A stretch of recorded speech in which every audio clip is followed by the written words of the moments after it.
Subscribe कीजिए हमारे YouTube channel को और बेल आइकन को भी दबाएं टेक्नोलॉजी और ऑनलाइन अर्निंग से रिलेटेड वीडियो सबसे पहले देखने के लिए। क्वेश्चन नंबर 1, किन्नर ताली क्यों बजाता है। दरअसल ताली की खास आवाज और बजाने के तरीके से एक किन्नर दूसरे की पहचान कर लेता है। अक्सर किन्नर स्त्रियों के कपड़ों में होता है, लेकिन कई बार वह पुरुषों की पोशाक में भी होते हैं। ऐसे में अपनी बिरादरी के लोगों से घुलने मिलने के लिए उन्हें ताली बजाकर अपने असल होने का सबूत देना होता है।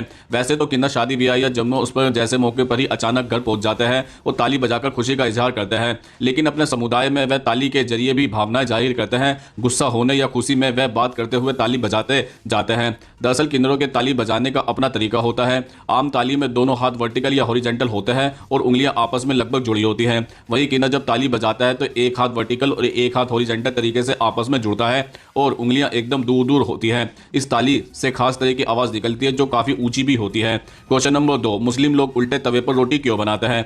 दरअसल इस्लाम का उदय अरब देशों में हुआ, वहां पर ईंधन की गंभीर समस्या थी।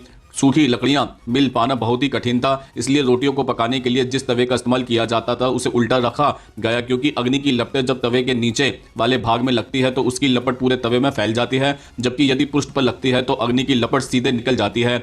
इसका उद्देश्य मात्र अग्नि की ऊर्जा को अधिकाधिक उपयोग करने से ही था और उसका भी कारण ईंधन की समस्या से था।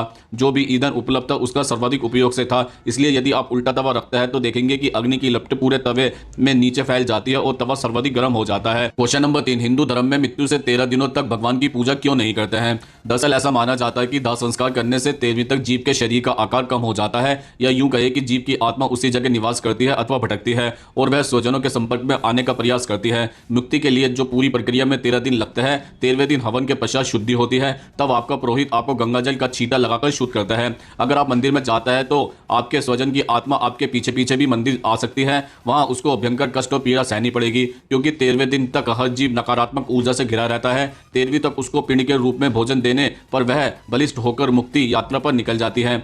क्वेश्चन नंबर 4, अमेरिका के झंडे में इतने सारे तारे क्यों हैं। दरअसल हर अमेरिकी के लिए उसका ध्वज केवल एक साधारण ध्वज नहीं बल्कि राष्ट्र का सार्वभौमिक प्रतीक है। इस सार्वभौमिक प्रतीक में 50 तारे और 13 लाल पट्टियां हैं। अमेरिका का आधिकारिक प्रतीक ध्वज एक आयताकार कैनवास है जिस पर 13 लाल पट्टियों के साथ 13 सफेद पट्टियां भी हैं, जो क्षेत्र को वैकल्पिक तरीके से चित्रित की गई है। यह लाल और सफेद पट्टियां कॉलोनियों और शांति का प्रतीक है। लाल रंग की 13 पट्टियां उन ओरिजिनल 13 कॉलोनियों को दर्शाती है जो ब्रिटिश राज से अलग हुई थी और उन्हीं से अमेरिका का गठन भी हुआ था। सफेद नैतिक सिद्धांतों का प्रतीक है जिस पर संयुक्त राज्य की स्थापना हुई थी। Question number 5, shoot and site का ऑर्डर कब दिया जाता है। दरअसल जब कानून व्यवस्था नियंत्रण से बाहर होने लगती है, कर्फ्यू और देखते ही गोली मारने का आदेश दिया जाता है। सुरक्षा बलों की निगरानी में इसमें खाद्य सामग्री एकत्रित करने के लिए एक नियत समय की घोषणा करके ढील दी जाती है। स्थिति सुधरने पर समय सीमा बढ़ाई जाती है। क्वेश्चन नंबर 6, सरोगेसी से बच्चे कैसे पैदा होते हैं। दरअसल सरोगेसी एक तरीका है जिसमें किसी महिला की कोख को किराए पर लिया जाता है। अगर कोई ऐसा मेडिकल कारण है कि मां गर्भधारण खुद नहीं कर सकती तो वह किसी अन्य महिला की कोख से बच्चे को स्थापन कर दिया जाता है। जो औरत कोख में दूसरे बच्चे का पालती है उसे सरोगेट मदर बोला जाता है। महिला और बच्चे की चाह रखने वाले कपल के बीच में यह एग्रीमेंट होता है कि प्रेगनेंसी से पैदा होने वाला बच्चा कानूनी रूप से कपल का होगा। सरोगेट मदर को प्रेगनेंसी के दौरान अपना ध्यान रखने और मेडिकल जरूरतों के लिए पैसे दिए जाते हैं। कानूनी रूप से सरोगेट मदर बनने के लिए महिला का शरीर पूरी तरह से फिट होना चाहिए और वहीं सरोगेसी का सहारा लेने वाले कपल्स के पास मेडिकल प्रमाण पत्र होना चाहिए कि महिला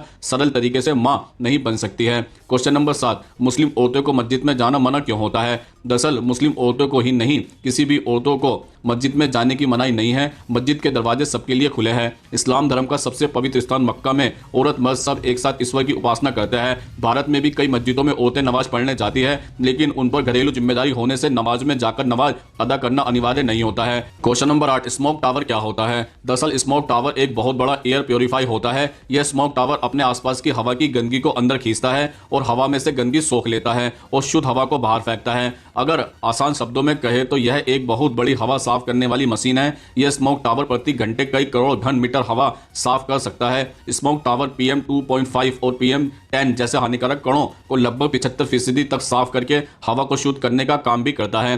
क्वेश्चन नंबर 9, दूध को उबाल कर न रखने पर खराब क्यों हो जाता है। दरअसल जब जीवाणु दूध में पहुंच जाता है तो वह तेजी से बढ़ते हैं और सारे दूध को दूषित कर देते हैं। दूध जीवाणु की वृद्धि का सर्वोत्तम माध्यम है। जीवाणु वृद्धि से दूध में अंतः बढ़ जाती है और दूध फट जाता है। जब दूध को गर्म किया जाता है तो जीवाणु अक्रियशील हो जाते हैं और दूध खराब नहीं हो पाता है। क्वेश्चन नंबर 10, नकली वर्षा कैसे की जाती है। दरअसल कृत्रिम वर्षा के लिए सिल्फर आयोडाइज का प्रयोग किया जाता है। क्वेश्चन नंबर 11, सोमरस का क्या अर्थ है? दरअसल सोमरस का अर्थ है देवताओं का प्रिय रस या पेय पदार्थ। अब प्रश्न उठता है कि देवता कौन है और कहाँ रहते हैं। दरअसल शास्त्रों में ऐसा कहा गया है कि देवता और ऋषि हिमालय के दुर्गम क्षेत्र में रहते हैं और जगत कल्याण के लिए लगातार भ्रमण और हिमालय स्थिति में लोक कल्याण के लिए परस्पर संवाद कायम रखते हैं। इस संपूर्ण अवधि में वह लोग सोमराज का पान करते हैं। सोमराज प्राकृतिक जड़ी बूटियों से निर्मित एक पेय है जो स्फूर्ति और बल वर्धक तथा सात्विक गुणों को बढ़ाने वाला होता है। आयुर्वेद संहिता के अनुसार सोमरस बनने की प्रक्रिया और उसका प्रयोग मानव को दीर्घायु बनाने और निरोगी रखने तथा बल और ओजस्वी बनने में अत्यधिक उपयोगी माना गया है,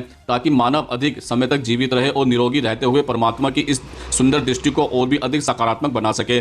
तो दोस्तों, आज हमने आपके द्वारा पूछे जाने वाले प्रश्नों का उत्तर देने की पूरी कोशिश की है। अगर आप भी हमसे कोई प्रश्न पूछना चाहता है तो कमेंट्स बॉक्स में लिखकर पूछ सकते हैं, हम उसका उत्तर देने की पूरी कोशिश करेंगे। अगर ये वीडियो आपको पसंद आई हो तो उसको लाइक करें, कमेंट्स करें, ज़्यादा से ज़्यादा शेयर करें और हमारे चैनल को सब्सक्राइब जरूर करें। नमस्कार दोस्तों।